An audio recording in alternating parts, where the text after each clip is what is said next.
Welcome to Thorn Divination. I'm here with Charvinity. Would you mind introducing yourself, Char, and telling everybody what you do? Sure. My name is Char Savoie, and I own Charvinity. I am an intuitive medium. I do a lot of different divination tools. I do Reiki energy healing, and I also teach a bunch of metaphysical classes, and I'm also a paranormal investigator. You do a lot of things. Char has been a good friend of mine for a while now, and I am so excited to have you on my Thank you. channel. And so, yes. Um, so, can I ask you what makes you different than other spiritualists in the community? Hmm. Gosh, and that's kind of an odd question because I feel like everybody's different. Like everybody does their own thing. So I think that's kind of a misconception is that we're all the same because we're all completely and utterly different, even though there's 50 people that do Reiki, we all do Reiki completely different and we all channel differently. So that's kind of a different question. But I think probably above that, what really makes me different is how I got started, and that was with the paranormal. So most people don't come in that avenue. So I think that kind of adds a little extra layer of difference for me. Can you tell us a bit more about your paranormal experiences and how you got into the paranormal? Well, I think honestly, it comes from having that connection to spirit as a medium, but not knowing I was a medium. And so I'd have a lot of experiences. My family didn't believe in it. They said I just had an active imagination. And of course, the only thing reference I had was horror movies. So I was very terrified. So I slept with the lights on until I was like 35. I mean, I was literally terrified of anything spiritually. And so my curiosity kind of kicked in and wanted to get rid of the fear. And that's when I started doing things. So I went and spent a night at the Stanley Hotel, which is infamously famous. And then I was like, oh, and my friends knew about it. So we started talking and we found out we all had a common interest in this. And we started researching more. And then we became a team. And then we just started paranormal investigating. And it took a while for the fear to kind of, I had to balance the curiosity a little bit more over the fear once in a while to kind of like get myself out my comfort zone and do it. But it ended up leading me to working at a haunted location, which is where I met a bunch of psychics and mediums and healers. And they were telling me about my gifts and what they saw. And at first I was like, whatever, but and it ended up being true. And so honestly, I feel like I had friends that had helped me on this side, but I had friends on the other side at that location that helped me too. So it's kind of interesting. I got trained in the trenches, you could say, being in a haunted location. So, and then I kind of started, exploring more of the mediumship side and combining the two and realizing it really isn't that different. Yeah, because so many people put them in two separate categories, the metaphysical realm, and then you have the paranormal, and so many people separate them. So in your eyes, they're together. They are together. And honestly, if you look up the definition of paranormal activity, psychics and mediums fall under that category. We actually are part of the paranormal community. So, I mean, and it's no different if I'm sitting in a shop and somebody comes in for a mediumship reading and I talk to somebody in their life, or if I go to an abandoned location and I talk to spirit, I don't do anything different. To me, I'm still talking to spirits. I'm just a medium. I'm just in a different location. So in saying that, so you combining the two ends, uh, your rather unique start of being a paranormal investigator, and then exploring your gifts more through that avenue. Uh, why do you do what you do? Hmm, that's a good question. um, I think because of the things that I've seen from the spirit world and the connections and how beautiful it is for somebody to have a message from the other side, how healing it can be for somebody still here, but also how healing it can be for a lost soul that just wants somebody to hear them one more time. And sometimes those lost souls just we do it as humans. We just want to be remembered. We don't want to be forgotten. We don't want to be left behind. And sometimes they just, if you just acknowledge that they're there, that's all they need and they can move on. You know, they just want that acknowledgement. So to me, that's beautiful because I feel like maybe it's a part of me healing in my whole process is um, I felt kind of left behind a lot in my life. So I feel like if I can help somebody else not feel left behind, whether it's living or past, it heals a part of me too, and it makes me happy. And I feel like that's a purpose, and it's beautiful to me. So I love that. I absolutely love that. I think that's an unselfish approach to wanting to do this work. Um, in the work that you do, I mean, I've seen you, you know, during readings, and I haven't seen you during an investigation, but during readings and things like that, and you're such a unique reader in how you do things. And I know everyone is unique, but you have a different approach to interaction with spirit than I'd say a lot of other mediums out there. Yeah, I mean, it's hard for me to say like compare myself or anything like that, but I just feel like, and and I know my friend Greg that I do a lot of work with, we both have the same concept that it doesn't matter again if I'm in an office or an abandoned location or wherever I am, if there's a spirit that wants to talk, it's their story. It's not mine. I'm just the person that gets to tell it. I get to be the voice. And so I think maybe that's what might set me apart too, is I don't look at this as like, oh, I did that. I'm like, no, I just happened to be the person that tuned into what was being said. And sometimes I go places and sometimes I have readings where nothing happens and I'm like, there's just nothing at the moment. I'm sorry, But and I do feel too the other thing that comes through is, and maybe you experience this too, Callen, is sometimes do you ever get like readings or spirits that come to you that are very relative to you, like they have same family or history or like same life experiences, and so it's Uh, almost, yeah, it's like a connection. Everything is energy and vibration, so I feel like we kind of match that, where like you're a sympathetic person that can tell my story, you understand where I'm coming from, you can't just say the words, you can convey the message, you can relive this for me. So absolutely. yeah, so that's kind of interesting too as well, how that works. And I noticed that quite a bit. I'm not surprised when that comes through. I'm like, yep. Um, that's, yeah, absolutely. And I think that's why we get the clients and the people and the spirits that we do, is because we can relate to them on some level. Um, Right. and that's why I know we work for the same shop now. Um, Even though some of us overlap in services and stuff like that, we all are like, we know who that client is coming in for because they need that person's energy. Right. which Yeah. which I find us where we work to be unique in that manner, and that we're not competing, Right. we're Exactly. uplifting.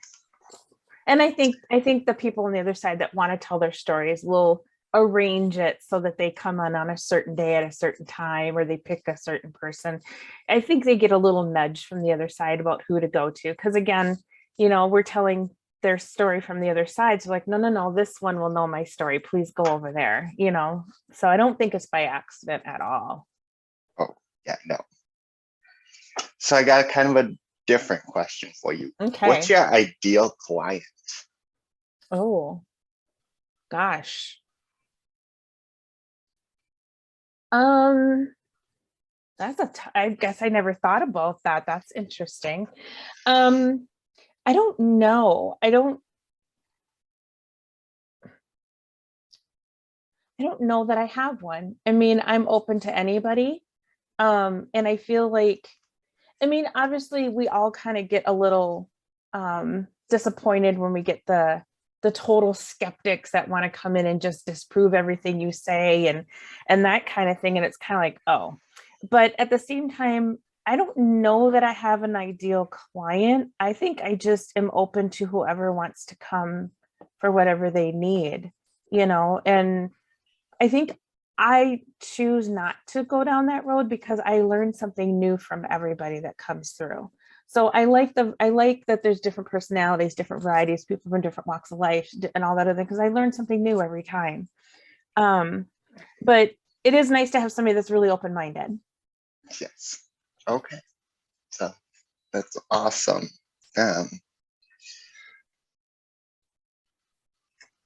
What would be a piece of advice that you'd have for other practitioners getting into the community or longtime practitioners?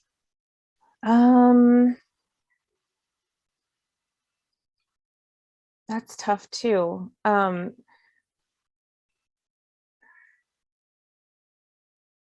guess I guess the thing is I would just be open-mindedness, because again, it kind of comes back to the client. It's you have to be open-minded in order to help everybody, and I guess I draw that from when I worked in a doctor's office. Nobody came to the office because they were having a good day.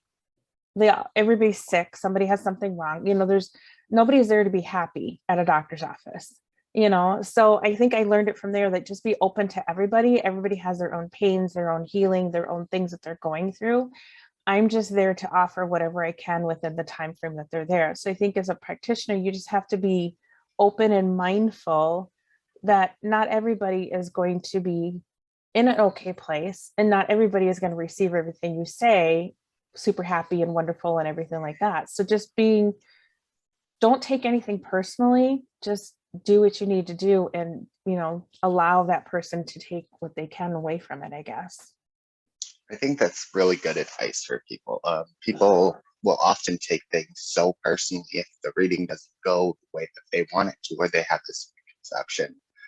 So I think that's really good advice for the community, is to be open, be mindful, and to, don't take it in. It's not yours to hold on to. So I think that's a really good advice. Right. Who is your role model? That's tough.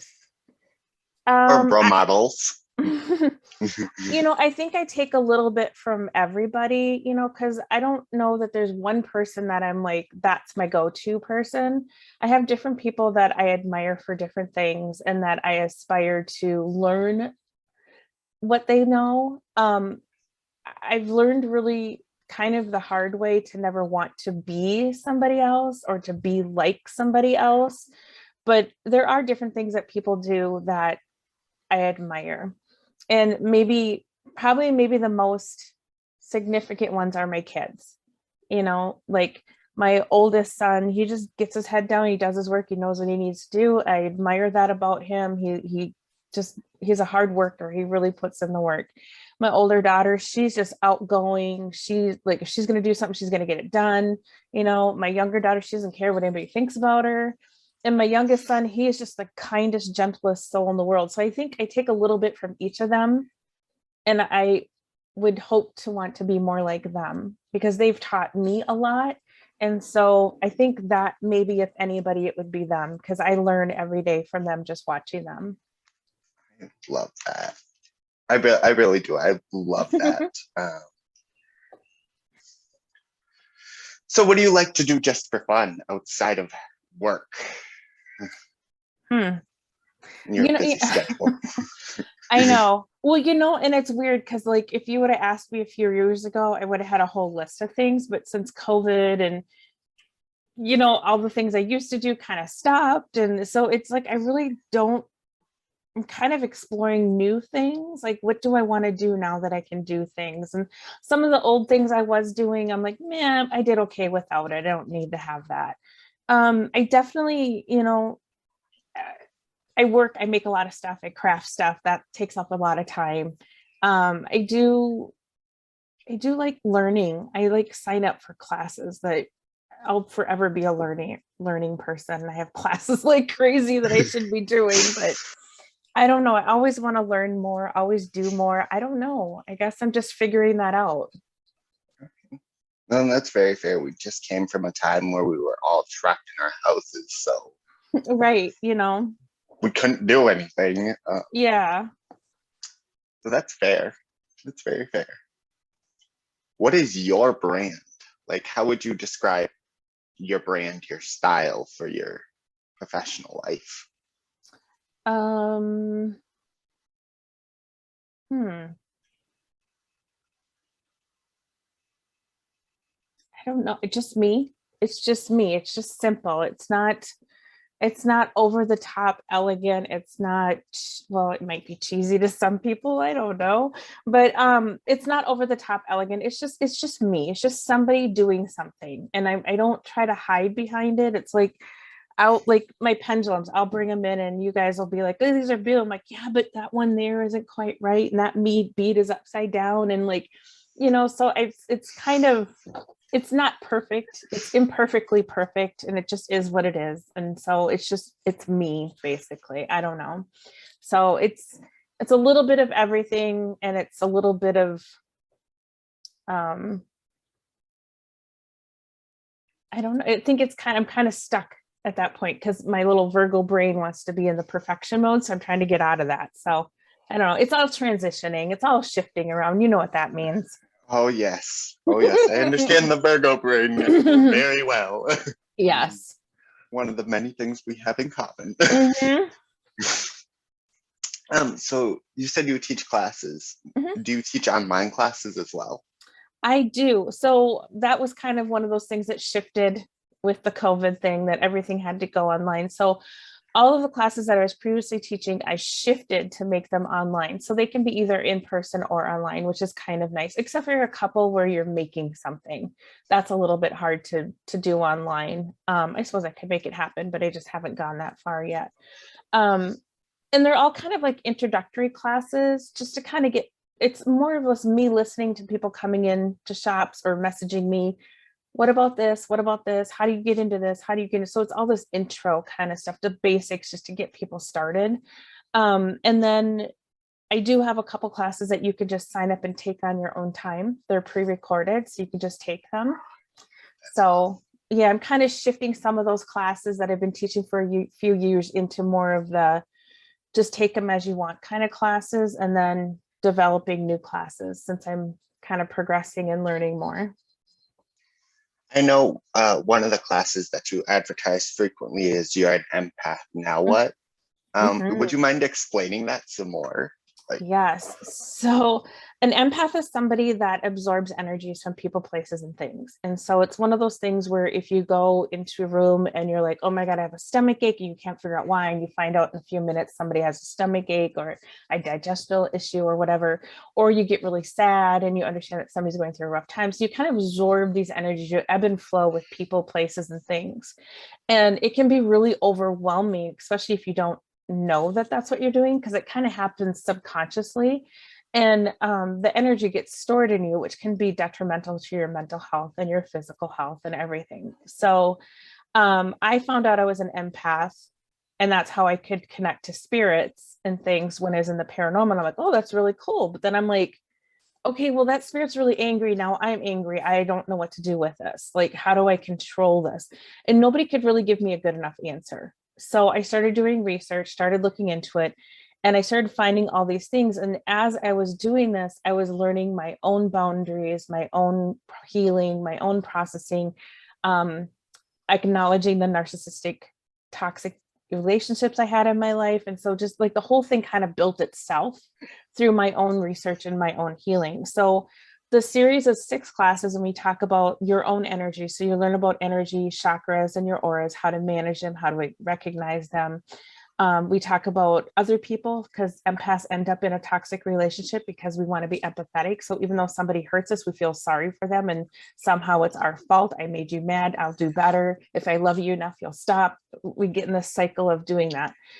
And then we learn about cleansing and grounding, and how to make not just you and your space, but like your environment, your house, how to make everything a good energetic space for you all the way around.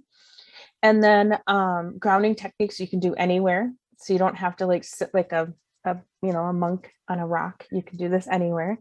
And then we talk about nutrition and food, because food is energy. So feeding yourself. So obviously, like in the summer when you're out running around, your energy's up and high. What do you want to eat? A salad, right? Winter comes, you're sluggish and slow. You might have seasonal, depression. And what do you want to eat? A big bowl of mac and cheese. Well, that's energy. You're matching energy levels. So understanding when you're having cravings, that's your energy level where you're at. So your food cravings are a signal from the universe whether your energy is high or low. And then we talk about the retrogrades because universal energies really do make a difference on us. And so we learn a little bit about that. We learn about meditating, journaling, being mindful, how to meld everything together, how to work with social media, how to do family gatherings, all this stuff, tips and everything throughout the whole thing. So it's kind of your whole life in a 6-class series. So it's been super, super helpful. And then we have an ongoing private group for everybody that's taken the class. That's so awesome. And this private group, I assume, is for you all to stay in contact, continue learning from one another. Yeah. Which makes it well worth it in the end anyways, because then you're with a community and you're constantly communicating with that community. Yeah, I think somebody's posting almost every day, if not every other day. It got a little crazy the last 6 months or so with a lot of things going on, but I was doing every month like a Zoom like this meetup where we would, whoever had time to jump on could jump on and we would talk about what was happening. I'd had special speakers come in about different things. And so I'm really trying to like get back into this. We're going to have our next meeting next week. So awesome. Yeah. And so do you guys, so I know you teach a paranormal class as well. Yes. So that's another fun one too. And so me and my friend Greg Bakken, we joined together. Between the two of us, we have about 23 years of paranormal experience. And so we took everything we learned, everything we wish we would have learned, and everything that's developed and grown over time, and threw it into a class. It's a 5-part series. And we go from the beginning to the end, like setup, research, equipment, how to use your intuition. So we kind of do a little bit almost like a psychic development in there to kind of, because you kind of have to use your intuition in this. You have to, it doesn't mean you have to be the medium in the group, but you have to be like, does this feel like the right spot to investigate? Am I feeling anything here? So it's about being in tune with your body and making yourself part of the investigation. And so we go through everything, how to review everything, and we fill it with all kinds of evidence and clips of things that we've done to kind of show what we're talking about. And then after all that's done, we set up an investigation for you, and you get to go from Friday night till Sunday morning, and you've already learned everything you know. So you have almost 48 hours to go and investigate. So fun.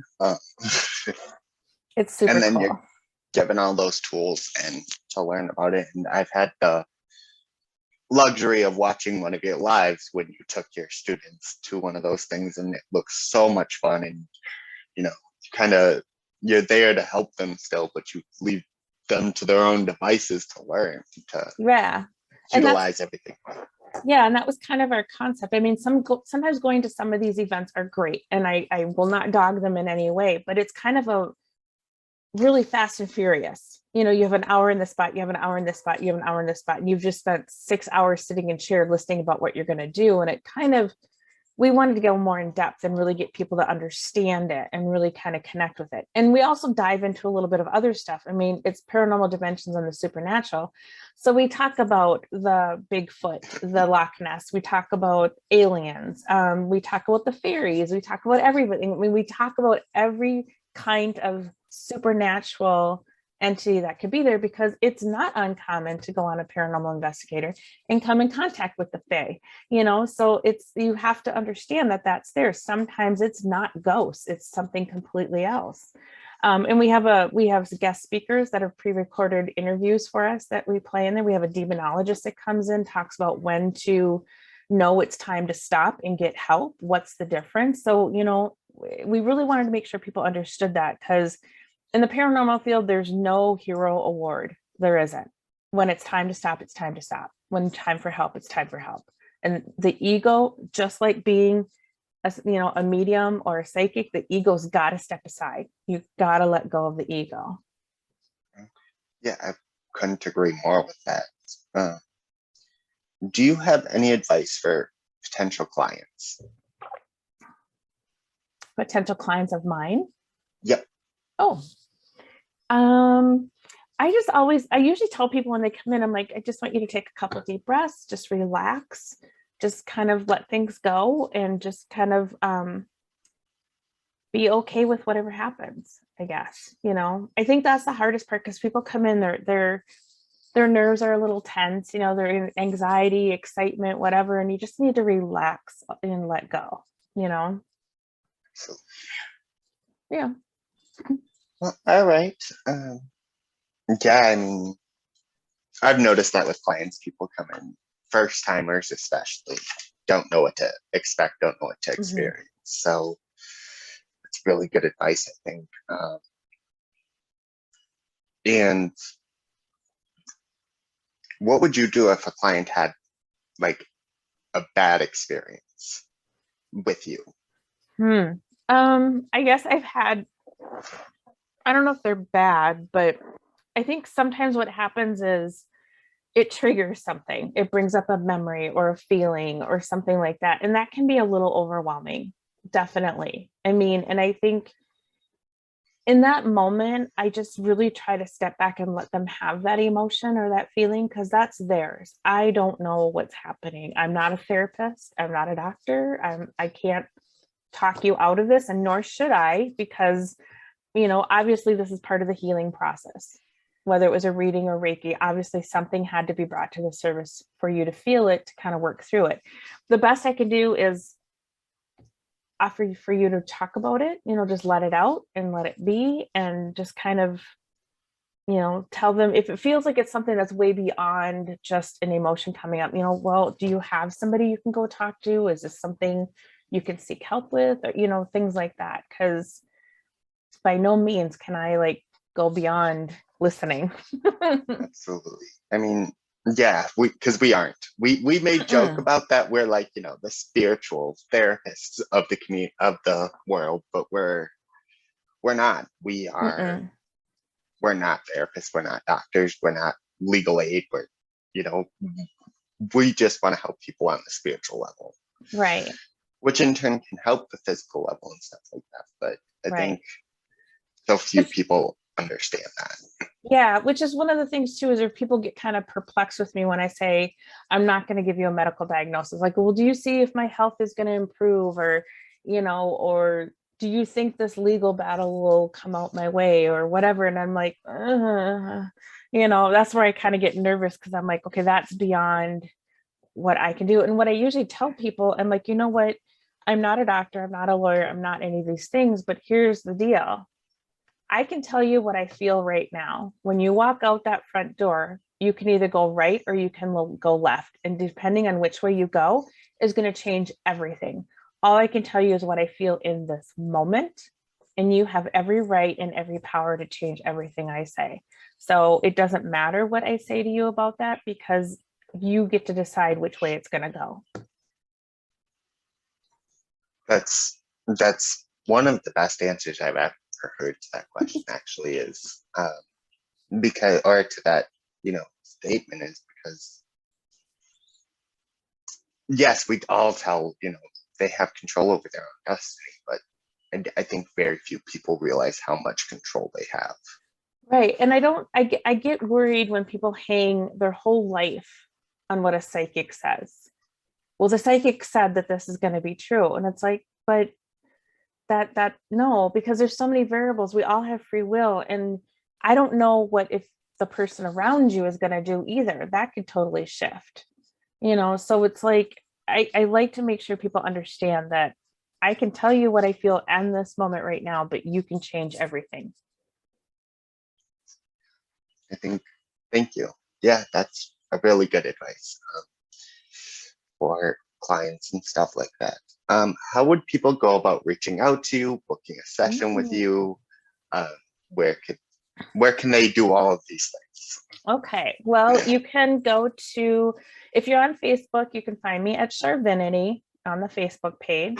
You can send me a private message there if you want to, or on my website, www.charvinity.com. There's a contact form, or you can buy a session there, and then I'll message you and figure out when you want to set that up.